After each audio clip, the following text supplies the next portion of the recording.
से,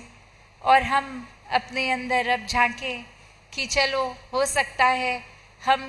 किसी दूसरी जाति या कहीं और रहने वालों से नफ़रत नहीं करते, पर क्या हम अपने अंदर कोई और कारण, किसी और व्यक्ति विशेष जिसको हम निजी तौर से एक पर्सनल तरीके से, चाहे काम पे, चाहे घर में या कहीं भी जानते हों, क्या उनके लिए मन में कोई भार बना के बैठे हैं, एक दूषित विचार बना के बैठे हैं। तो चाहे वो मोटे तौर पे अगर देखें तो हम एक दूर रहने वालों से नफ़रत नहीं कर रहे, उनकी किसी भी बायसनेस एक मन में नहीं डाल रहे उनके लिए, पर हम अपने इंटरपर्सनल रिलेशनशिप्स में ही ये खुद ही दूरियां पैदा कर रहे हैं,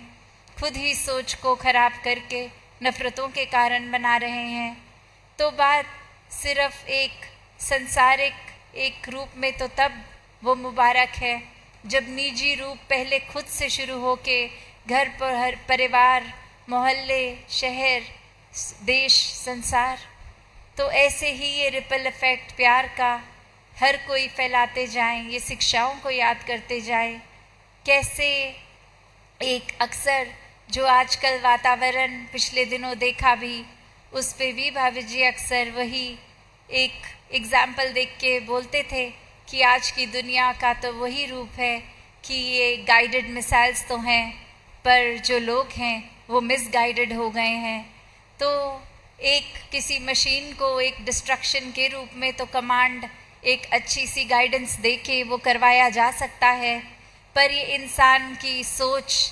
इसके लिए तो ये जो गाइडेंस अगर है तो वो एक सत्संग रूप ही है, ये एक स्पिरिचुअल जर्नी ही एक सही तरीके से सही रख सकती है। ये मनमत का रास्ता जिन्होंने भी अपनाया तो वो फिर किसी भी एक समय पर एक इंसान कहलाने से कोसों दूर हो गए। कैसे हर एक को चाहे पहली बार भी बाबा जी मिलते, वो इंसान ऐसा ही महसूस करता था कि कोई अपना मिला है हमसे, और एक हर एक की छोटी छोटी चीज़ों को भी इतना याद रखना कि अगली बार वो चाहे कितने वर्षों बाद मुलाकात हो, उन तक फिर वो कोई ज़िक्र उसी बात का करना। और यहाँ हम अपने अंदर देखें तो